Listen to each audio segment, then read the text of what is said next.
बोल news headquarter. अस्सलामुअलैकुम। बोल न्यूज हेडक्वार्टर्स में कहते हैं आपको खुशामदीद। मैं हूं रमशा साजर और मैं हूं अफशीन कुरैशी। हेडलाइंस आपने जानी है, बुलेटिन की टॉप स्टोरीज में आज शामिल करेंगे। पतंग की ऊंची उड़ान,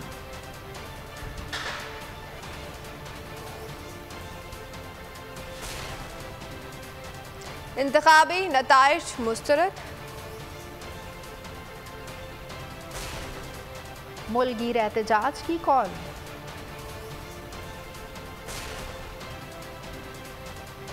चेहरे पर घबराहट, लहजे में बौखलाहट,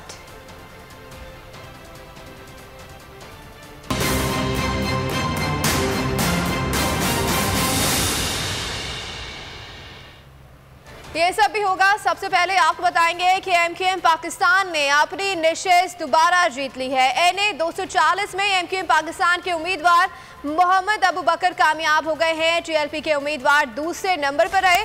एनए 240 कराची के तमाम पोलिंग स्टेशंस का गैर हतमी गैर सरकारी नतीजा आ गया है। एमक्यूएम पाकिस्तान के मोहम्मद अबू बकर 10,683 वोट लेकर जीत गए हैं। तहरीक लब्बैक के शहजादा शहबाज 10,618 वोट लेकर दूसरे नंबर पर रहे हैं। मुहाजिर कौमी मूवमेंट के रफीउद्दीन फैसल 8,383 वोट लेकर तीसरे नंबर पर है, जबकि पीपल्स पार्टी के नासिर रहीम लोधी 5,248 वोट लेकर चौथे नंबर पर आए हैं। पीएसपी के शबीर कायम खानी 4,797 वोट लेकर पांचवें नंबर पर जगह बना सके हैं। इलेक्शन कमीशन के मुताबिक हल्के में वोटर्स की तादाद 5,29,855 है। पोलिंग का टर्न आउट 8.38% रहा। इस मौके पर डीआरओ नदीम हैदर ने मीडिया से बातचीत करते हुए कहा कि एनए 240 में पोलिंग का अमल पूरा दिन जारी रहा। कुल तादाद 4,398 कास्ट किए गए हैं, जबकि 31,677 मर्द हजरात ने वोट कास्ट किए गए। 12,711 खवातीन ने वोट कास्ट किए, जबकि 440 वोट खारिज हुए हैं।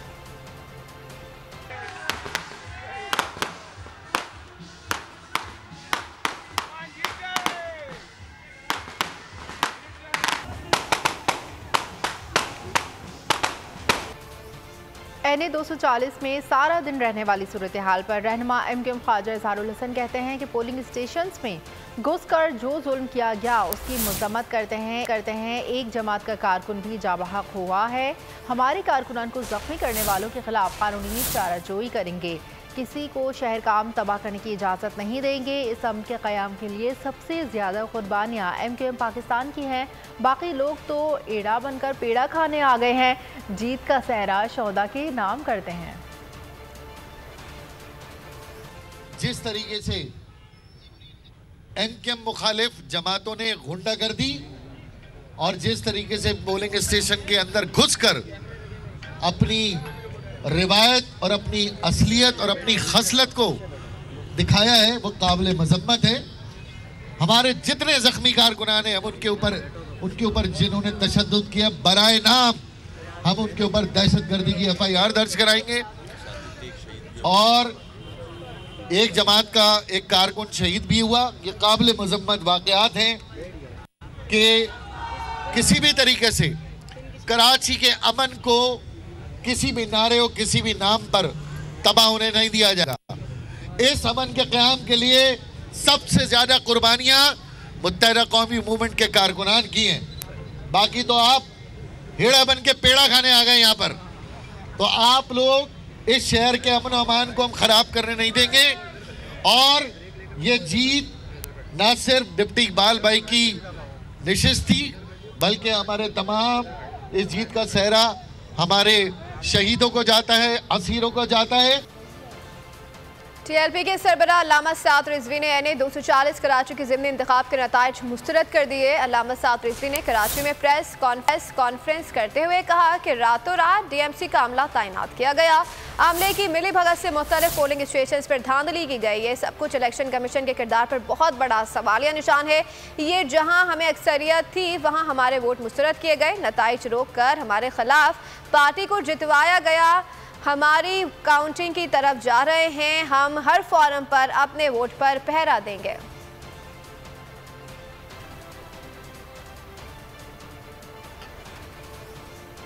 कराची के हल्के NA 240 में खून आलूद इंतखाबात हुए। दौरान सियासी जमातों के दरमियान शुरू होने वाला तसादुम शिद्दत इख्तियार कर गया। गोलियां चली और लाठी चार्ज भी हुआ।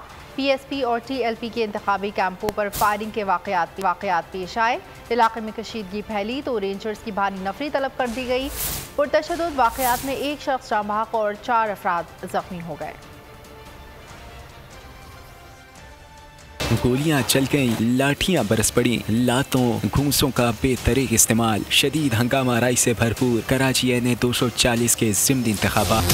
पोलिंग का अमल मामूल के मुताबिक था, लेकिन सूरत हाल गिनती से कुछ देर कबल ही खराब हुई। लांडी और कोरंकी में हालात उसमें सियासी जमात का इंतखाबी कैंप उखाड़ा गया। कारकुनान के दरमियान तसादुम शुरू हो गया। फायरिंग से भगदड़ मच गई। बाजार बंद हो गए। मुसल्लह अफराद ने PSP के अनीस कायम खानी की गाड़ी पर फायरिंग कर दी। अनीस कायम खानी हमले में महफूज रहे, तहम उनके 2 गार्ड जख्मी हो गए। लांडी 6 में फायरिंग से PSP के ज्वाइंट सेक्रेटरी इफ्तिखार आलम भी जख्मी हुए। इफ्तिखार आलम को 2 गोलियां लगी। पोलिंग स्टेशन में बदनज़मी उरूज पर पहुंच गई। एक शख्स के बैलेट पेपर्स चुराने की फुटेज भी सामने आई। लांडी पोलिंग स्टेशन नंबर 21 का अमला भाग किया। नामालूम अफराद ने बैलेट बॉक्स तोड़ दिए। कारकुनान पर तशद्दुद भी किया गया। शदीद झगड़े के बाद MQM, पाक सरजमीन पार्टी और TLP ने एक दूसरे पर इल्जाम शुरू कर दिए। पुलिस की रैपिड रिस्पांस फोर्स के कमांडोज पहुंच गए। रेंजर्स की भारी नफरी भी इलाके में पहुंची, जहां सूरत हाल पर काबू पाया गया। हल्का NA 240 की नशिस्त MQM के रुकने कौमी असम्बली इकबाल मोहम्मद अली खान के इंतकाल के बायस खाली हुई थी।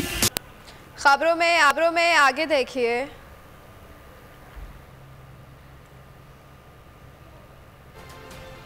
बड़े एहतिजाज की कॉल।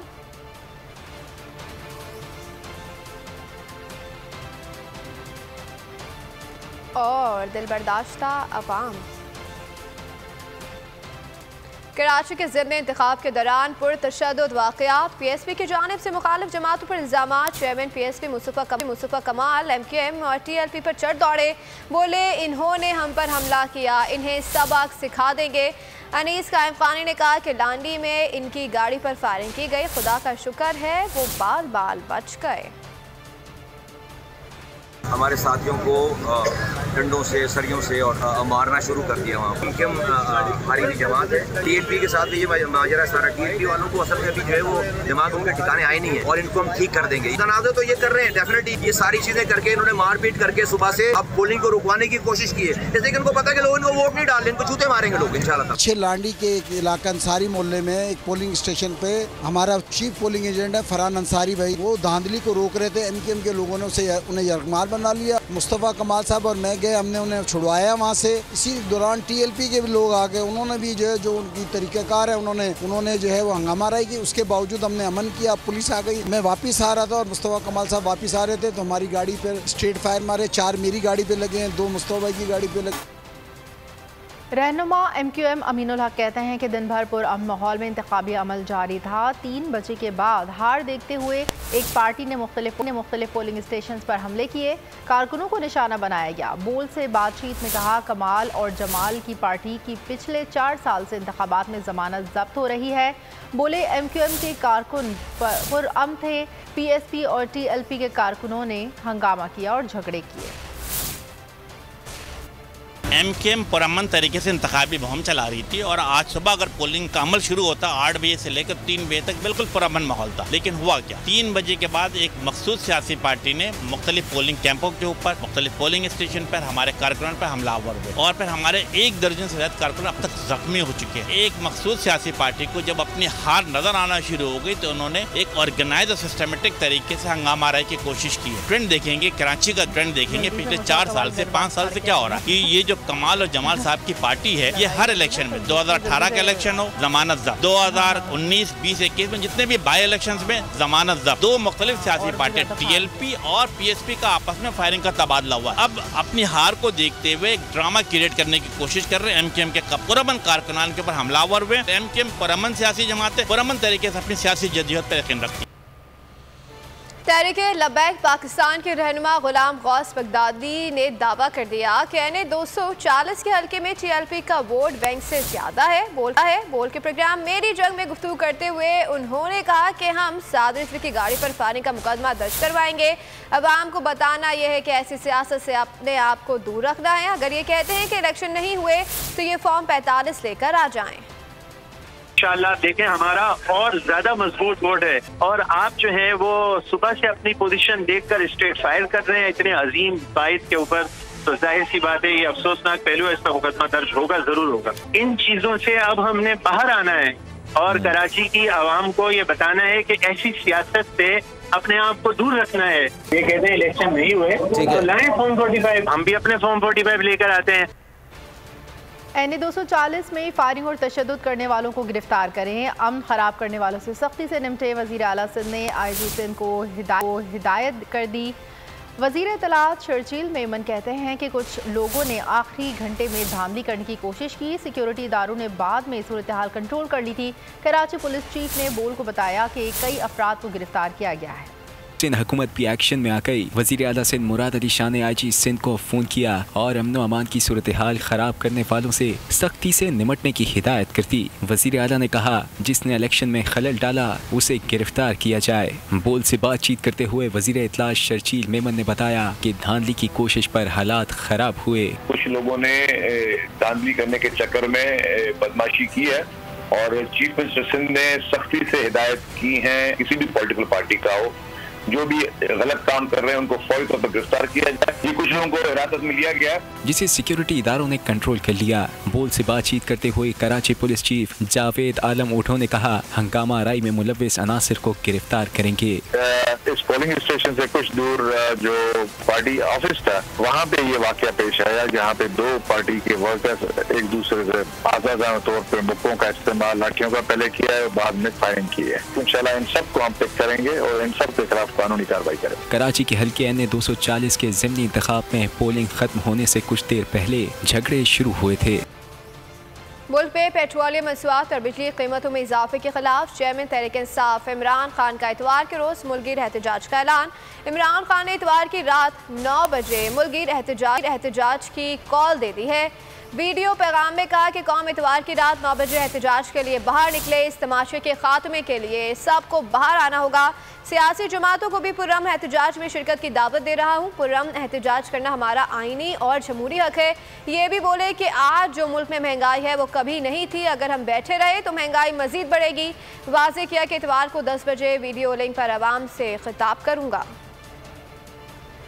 क्या हमें बहसीयत कौम हमें क्या करना चाहिए? क्या चुप करके बर्दाश्त करना चाहिए या अपनी आवाज़ उठानी चाहिए इसके खिलाफ? तो हमारे दौर में फिर से 150 रुपए लीटर था पेट्रोल, आज 85 रुपए उन्होंने बढ़ाया अब तक और ये मजीद बढ़ेगा। ये मैं आज आपको कह रहा हूँ कि अभी और ऊपर जाएगा। आज है 235 रुपए लीटर। हमें भी IMF कह रही थी कि आप ये सब्सिडी उठाएं पेट्रोल और डीजल पे। हमने 200 रुपए की सब्सिडी दी थी पेट्रोल पे और डीजल पे, सिर्फ इसलिए कि हमने अपने लोगों को बचाना था ये जो बढ़ती हुई महंगाई है। डीजल हमारे जमाने में 145 रुपए लीटर था, इन्होंने 115 रुपए लीटर डीजल की कीमत बढ़ाई, आज 260 रुपए लीटर। फिर बिजली हम छोड़ के गए थे 16 रुपए यूनिट, आज बिजली है 29.5 रुपए यूनिट और अभी खुद इन्होंने कहा कि ये अभी मजीद और बढ़ेगी। तो इसकी भी तैयारी करें कि अभी रुकेगी नहीं। 16 रुपए से तकरीबन 30 रुपए यूनिट पे चलेगी बिजली। जो आम आदमी के लिए सबसे अहम चीज होती है आटा, हम छोड़ के गए थे 20 kg का बैग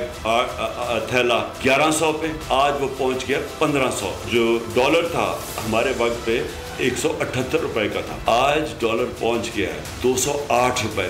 30 रुपए डॉलर महंगा हुआ।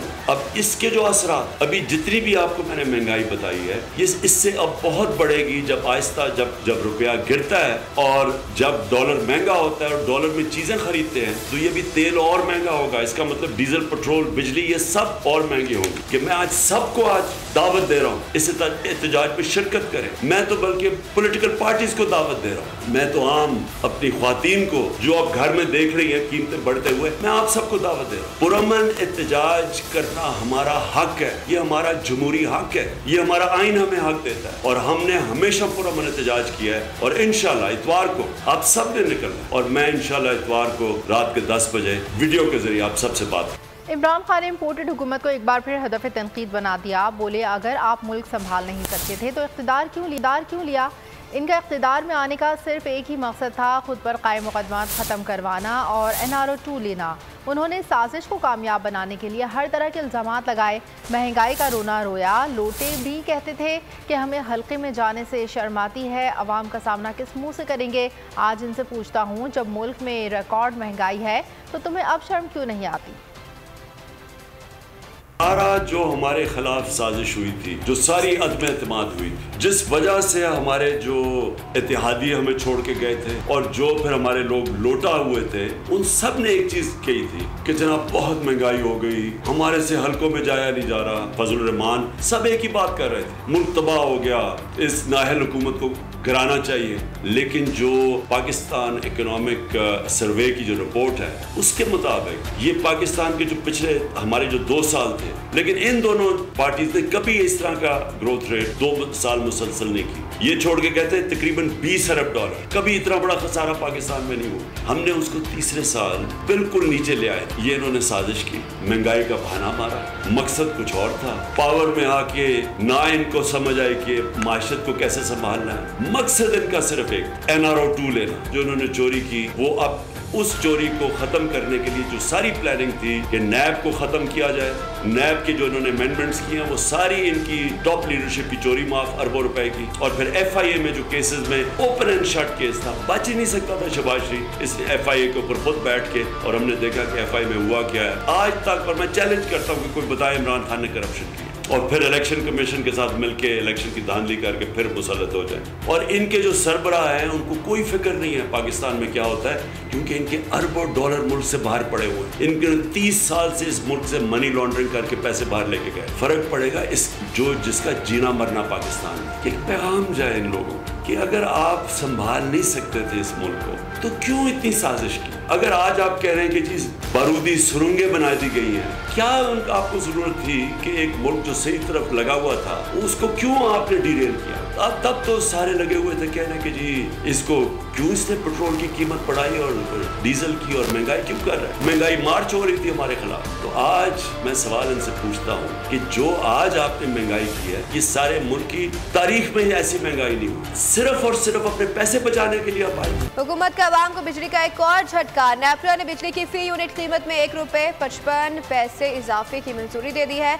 नेपरा के मुताबिक इस टैरिफ की एडजस्टमेंट 3 माह तक लागू रहेगी, जिसका इतलाक लाइफ लाइन और के इलेक्ट्रिक के सार्फिन पर नहीं होगा।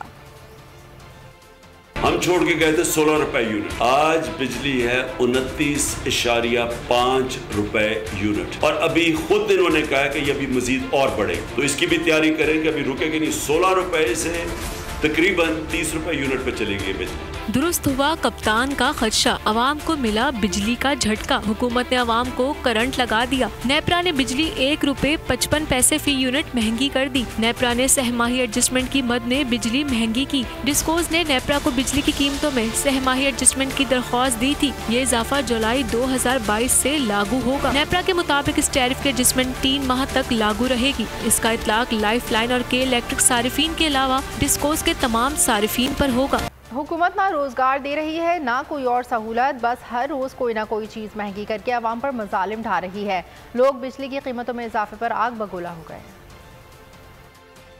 पेट्रोल है वो देख लें, उसकी प्राइसेस आगे बढ़ा दी गई हैं मजीद। अब बिजली पे अब एक जिस बंदे की सैलरी इतनी नहीं है, वो नहीं अफोर्ड कर सकते, वो कहाँ से देगा? बिजली क्या हर चीज़ ही महंगी कर दी गई है। किस किस चीज़ों पे हम बात करें? ये हाथ खड़े करें अपने घर को चले जाएं, इनके बस का काम नहीं। इमरान खान की हुकूमत थी जो बेहतर थी, कभी इस तरह के मामलात नहीं हुई, कभी लोड शेडिंग नहीं हुई। पेट्रोल भी महंगा है और बिजली है भी नहीं, बस साथ पसात जाती है, टाइम नहीं होता है। बस 11 सियासी जमायतें और महंगाई के ऊपर महंगाई। इससे पहले तो इमरान खान सही था, पेट्रोल इतना बढ़ गया और उसके ऊपर इन्होंने आकर जो बिजली का बिल इतना बढ़ा दिया।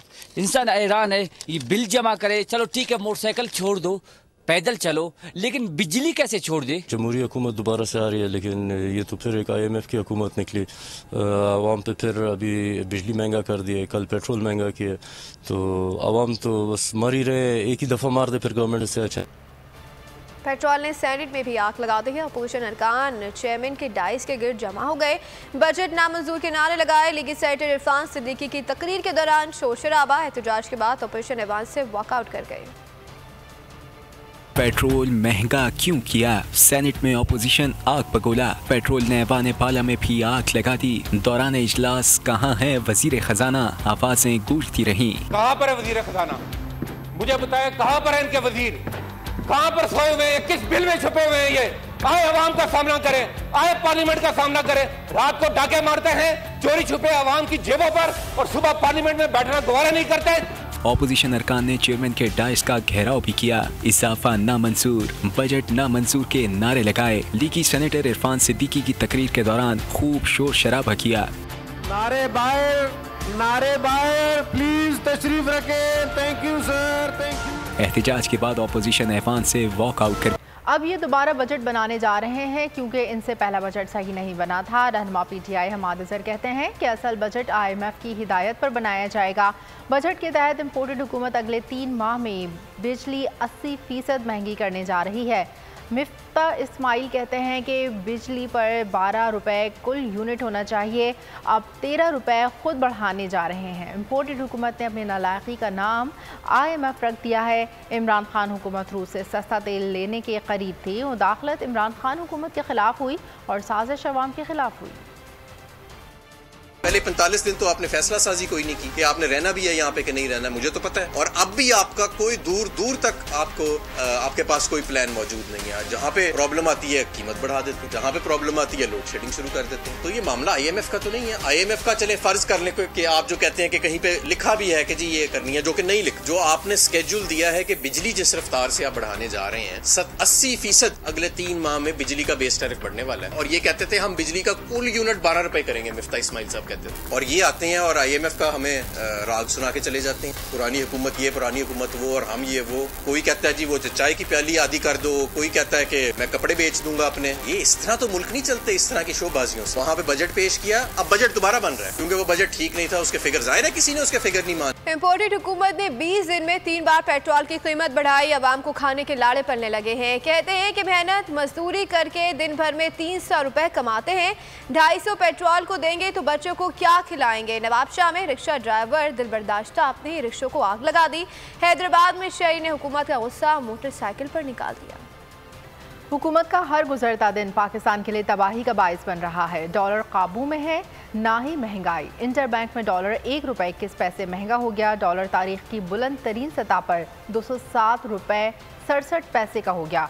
नई हुकूमत के आने के बाद से इंटरबैंक में डॉलर 24 रुपये से ज़ायद बढ़ चुका है। मुल्की मईशत तबाह, पेट्रोल महंगाई, डॉलर की कीमत आसमान पर पहुंच गई। शहबाज हुकूमत के तारीखी स्याह इक़दामात मुल्क के लिए हर गुजरता दिन तबाही की नई दास्तान रकम करने लगा। इंटरबैंक में डॉलर 1 रुपये 21 पैसे महंगा हो गया। डॉलर तारीख की बुलंद तरीन सतह 260 रुपये 67 पैसे का हो गया। पाकिस्तानी रुपए पर अमरीकी करेंसी के पे दर पे वार से रुपए का भुरकस निकल गया। नई हुकूमत के आने के बाद से इंटरबैंक में डॉलर 24 रुपये से जायद महंगा हो चुका है। ओपन मार्केट में भी डॉलर की रुपए पर चढ़ाई। डॉलर 1 रुपये 50 पैसे महंगा होकर 209 रुपये 50 पैसे का हो गया। पेट्रोल की कीमत में इजाफे पर इमरान खान फट पड़े। कहा पेट्रोल की कीमत बढ़ने से 30% महंगाई बढ़ेगी, जिससे गरीब पिस जाएगा। इस्लामाबाद पार्क की तकरीब से खिताब करते हुए चेयरमैन PTI ने कहा कि हुकूमत का जालिमाना इकदाम तनख्वाहदार तबके को मार देगा। खान का मजीद कहना था कि जितना अमरीकियों के सामने झुकेंगे वो इतना डूमोर कहेंगे। पाकिस्तानी सफीर को कहा गया कि इमरान खान रूस क्यों गया, अमेरिका नाराज है। इमरान खान को ना हटाया गया तो पाकिस्तान को मुश्किलात का सामना होगा। चेयरमैन PTI का कहना था कि दोस्त ममालिक मदद नहीं करते तो पाकिस्तान का दिवालिया निकल जाता। अमेरिकनों के सामने अगर आप उनके झुकते जाएंगे, वो आपको डू मोर कहते जाएंगे। आपको अपने हकूक के लिए खड़ा होना पड़ता है। अपने मुल्क के लिए, मफादात के लिए आप स्टैंड लेंगे, वो आपकी इज्जत करेंगे। आप उनके जूते पॉलिश करेंगे, वो आपको हकारत से देखेंगे। कि प्राइम मिनिस्टर को रिमूव करो, तो वो तो एम्बेसडर को कह रहा था कि मेरे नीचे था, वो फॉरेन ऑफिस तो मेरे नीचे है। तो धमकी किसको दे रहा था कि इमरान खान को रिमूव करो? जिसको भी वो कह रहा था, एक्शन शुरू हो गया। उसके बाद हमने सुप्रीम कोर्ट के चीफ जस्टिस को पाकिस्तान के प्रेसिडेंट ने वो मुरासला भेजा है, वो साइफर भेजा है। तो क्या उनको इन्वेस्टिगेट नहीं करना चाहिए? कोई इतना बड़ा रजीम चेंज, और क्या पाकिस्तान पहला मुल्क है जिधर अमेरिका ने रजीम चेंज करवाया? अगर हम इस वक्त स्टैंड नहीं लेते तो मैं फिर से आपको कहता हूँ, जो भी पाकिस्तान का प्राइम मिनिस्टर आएगा, जब उसको धमकी मिलेगी, वो भी वही करेगा जो जनरल मुशर्रफ ने किया। आज इन्होंने जो पेट्रोल की और डीजल की कीमत बढ़ाई है, जिसका सारी इकोनॉमी को परफेक्ट पड़ेगा, बेचारा निचला तबका पिस जाएगा, सफेद पोश पिस जाएगा। इसके जो रिपरकशंस आएंगे, इसकी जो इन्फ्लेशन है 30% से ऊपर इन्फ्लेशन जाएगी। गैर आईनी फैसले मईशत की तबाही पर मुल्क अनकरीब बहुत बड़े फैसले का मुंतज़िर है। साबिक़ वफाकी वज़ीर दाखिला शेख रशीद अहमद ने कहा है कि DGISPR एलामिये की साजिश में मुझे घसीट कर मामले को दोबारा जिंदा कर रहे हैं। हर मीटिंग के मिनट्स होते हैं और इसकी प्रेस रिलीज सबकी मंजूरी से जारी होती है। हालात की संगीनी पर मैं अनकरीब सुप्रीम कोर्ट जा सकता हूँ। सारी कौम की नज़रें अब सुप्रीम कोर्ट की तरफ हैं। अगर फैसला सड़कों पर होता है तो 45 दिनों में कुछ भी हो सकता है। शेख रशीद ने मजीद कहा कि आसिफ अली जरदारी गैर मुल्की एजेंडे पर लंगड़ी लूली कौमी असम्बली से खौफनाक काम लेने वाले हैं। नून की जगह शीन को लाना मास्टर प्लान था। नून लीग सिर्फ टीवी शो के लिए है।